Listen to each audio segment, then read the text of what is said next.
Good afternoon. Our thoughts and prayers today are with the victims and survivors in Las Vegas and with the people of Puerto Rico and the U.S. Virgin Islands, where massive storm recovery efforts are ongoing. The President will be flying to Puerto Rico tomorrow to view the devastation, and he will assure the people there that we are with them 100% today and for the long haul. Puerto Ricans have shown incredible resilience, and we are fully committed to helping them rebuild their lives. Last night, thousands of our fellow citizens endured what the President has rightly called an act of pure evil in Las Vegas. The President has ordered our flags to half-staff, and to further honor those lost in the attack, we will hold a moment of silence on the South Lawn this afternoon at 2:45 Eastern Time. The President will visit Las Vegas on Wednesday to grieve with the friends and family of the victims, to offer his support to those recovering from their wounds, and to thank the courageous first responders. In the coming days, this attack will directly impact communities all over our country, whose residents were visiting the entertainment capital of the world to attend a concert. One man, 29-year-old Sonny Melton, had traveled from Tennessee to Las Vegas for the concert with his wife, Heather. When the bullets began raining down from above, Sonny shielded her from danger, selflessly giving up his life to save hers. They'd been married for just over a year. Others risked their own lives to save people that they had never met. Mike McGarry of Philadelphia laid on top of students at the concert to protect them from the gunfire. They're 20, I'm 53, he said, and I've lived a good life. Lindsay Padgett and her fiance, Mike J., fled for cover during the attack and immediately returned to the scene with their pickup truck to help transport the wounded to nearby hospitals.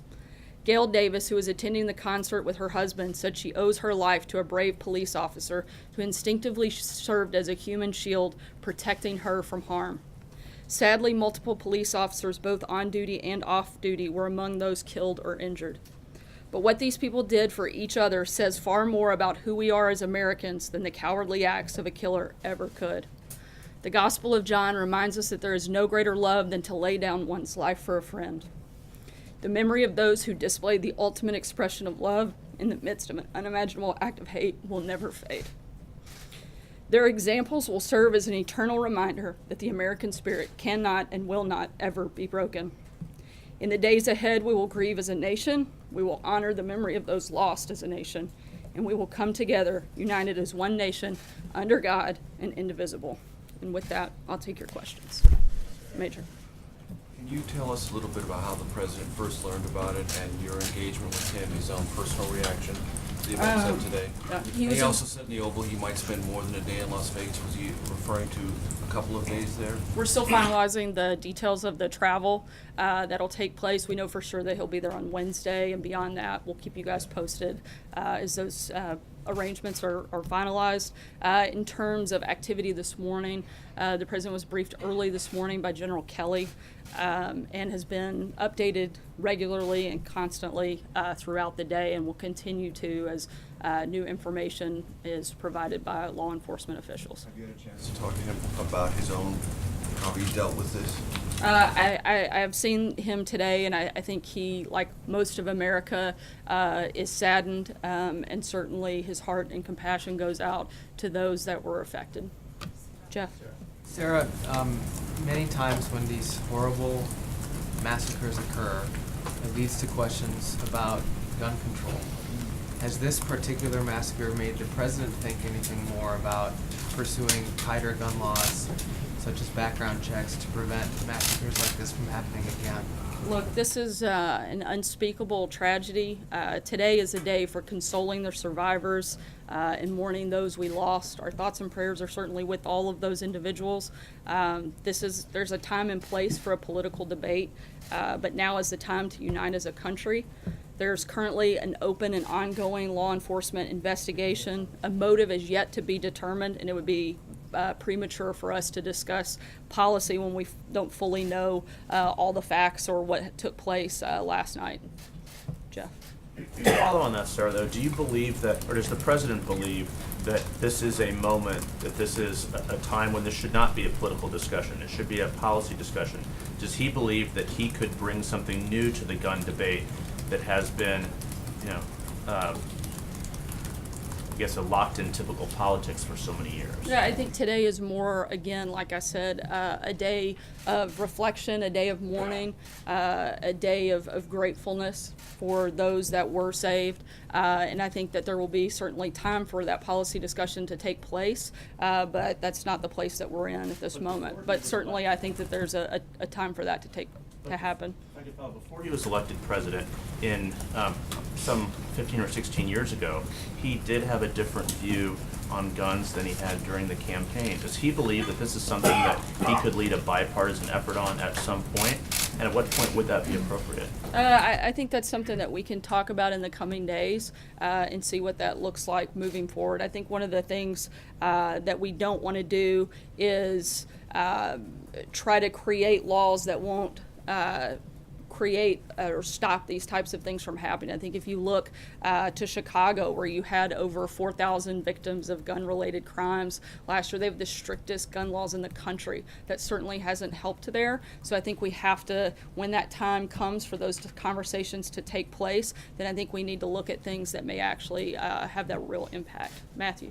Thanks, Sarah. On Puerto Rico, can you tell us a little bit about the president's aims for his visit tomorrow, and do you expect any tension given some of his comments over the weekend? We have several stops that we'll put out later this afternoon in terms of the specifics of that trip.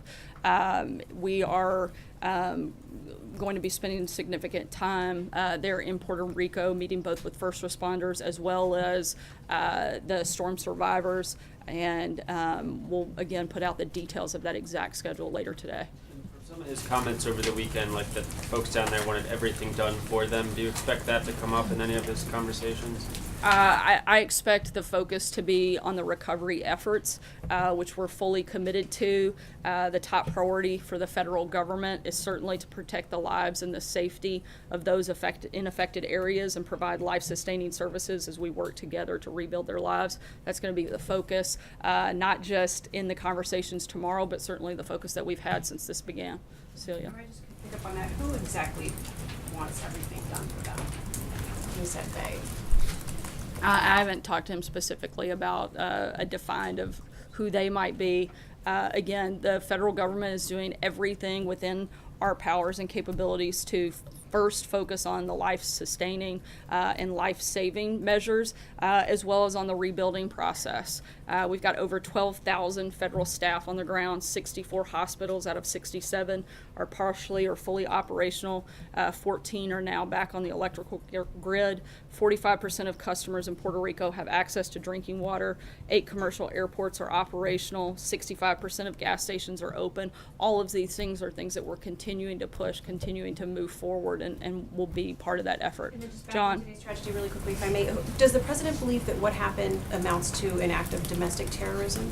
Again, we're still in a fact-finding mission. This is an ongoing investigation, and it would be premature to weigh in on something like that before we have any more facts, and we'll leave that to local law enforcement to work with also the federal law enforcement to make those determinations. John? Over the weekend, as was pointed out, the president was very sharply critical of Carmen Yulín Cruz, who's the mayor of San Juan. Other than her comments on Friday morning, in which she criticized Elaine Duke for saying this was a good news story in terms of DHS getting supplies out to areas that they were needed, what was she doing that prompted such criticism from the president?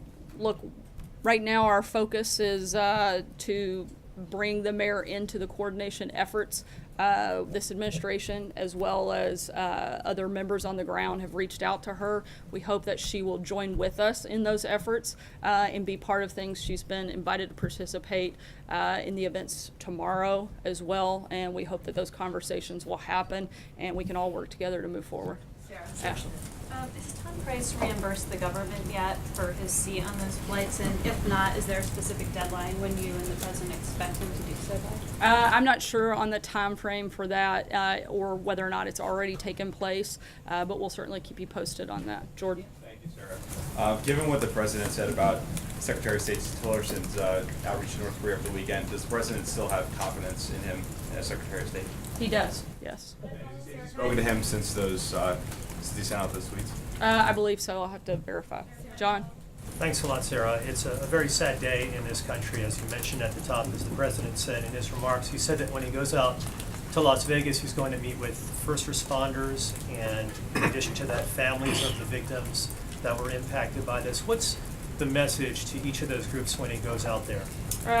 Look, I think it's very simple to say that his goal is simply to be there to show the support of people from around the country and to stand united in not only this act of evil, but against all acts of evil. And I think that was clear in the president's remarks today, and something certainly that you'll see from his visit on Wednesday. Jessica. Sarah, thank you. And following up on the tweets about the DPRK over the weekend, the president tweeted, "Save your energy, Rex. We'll do what has to be done." So is it the stated position of the White House that you're trying to get back to talks, or have you given up?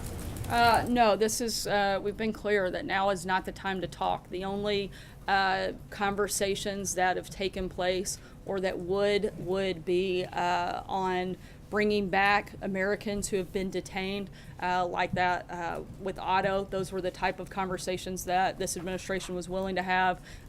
Beyond that, there will be no conversations with North Korea at this time. State talks about There are those 3 Americans still detained in North Korea. lines of communication with Pyongyang.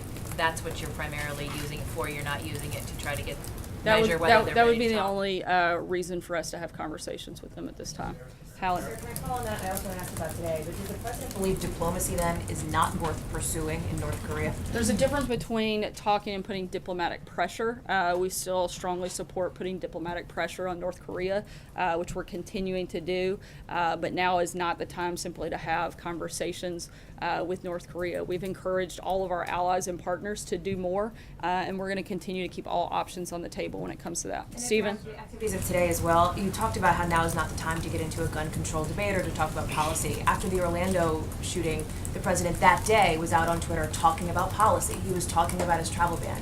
So when, for example, Senator Chris Murphy says it's time for Congress to get off its ass and do something, does the president I agree? actually agree with them that Congress should get up and do something. I'm not sure that it's specific to that, but I think Congress has had several months of doing very little, and we'd like to see some actual legislation come through. What would the president like to see Congress do is the question I want to get at. Again, we haven't had the moment to have a deep dive on the policy part of that. We've been focused on the fact that we had a severe tragedy in our country, and this is a day of mourning, a time of bringing our country together, and that's been the focus of the administration this morning. Orlando, though, Sarah, when at that day he was talking about the travel ban, saying he didn't want congratulations, essentially. Why is There's this a difference happening now? between being a candidate and being the president. I do want to ask, because before last night's massacre, a bill was advancing through the House. Republicans cleared it through the House Committee on Natural Resources that would, among other things, make it easier for people to buy silencers. Hillary Clinton tweeted about it this morning. She said that imagine the deaths in Las Vegas if the shooter had a silencer, which the NRA wants to make easier to get. Does the White House have a position on this particular piece of legislation? Again, I haven't spoken with the president about that specific issue, but I don't think that is something that would have changed. Again, I think before we start trying to talk about the preventions of what took place last night, we need to know more facts. And right now, we're simply not at that point. It's very easy for Mrs. Clinton to criticize and to come out, but I think we need to remember the only person with blood on their hands is that of the shooter, and this isn't a time for us to go after individuals or organizations. I think that we can have those policy conversations, but today is not that day. Luis? Sarah, are there any policy prescriptions that the president considers to be out of bounds on the policy debate that will happen in the next few weeks? Could you articulate a little bit what his position on gun control is? The president's been clear that he's a strong supporter of the Second Amendment, and I don't have anything further at this point. I'll take one more question. Fred? Yeah, a couple of questions. One, ahead of the trip to Puerto Rico, Mark. Just wanted to ask about there's a bill in the Congress, the McCain-Lee Act, which would give a permanent exemption to Puerto Rico from the Jones Act. Would the administration consider either a permanent repeal of the Jones Act or at least an exemption permanent for Puerto Rico or something? I don't think that's something that's necessary at this time. If we deemed that it was, we could have that discussion then, but certainly something that we don't feel like is necessary today. So I wouldn't imagine that would be something needed. Also, on the nomination of Amy Coney Barrett, I'm sorry. There's been some attacks among senators, some in the media, on her religious beliefs. Does the White House have some concerns about that? We certainly support religious freedom and would ask that Congress also support that as well. As you all know, we've got a moment of silence taking place on the South Lawn here momentarily, and so with that, I'll close and just again, I think we ask collectively that everyone across the country keep the people both in Las Vegas and in Puerto Rico and the U.S. Virgin Islands in our prayers. Thanks.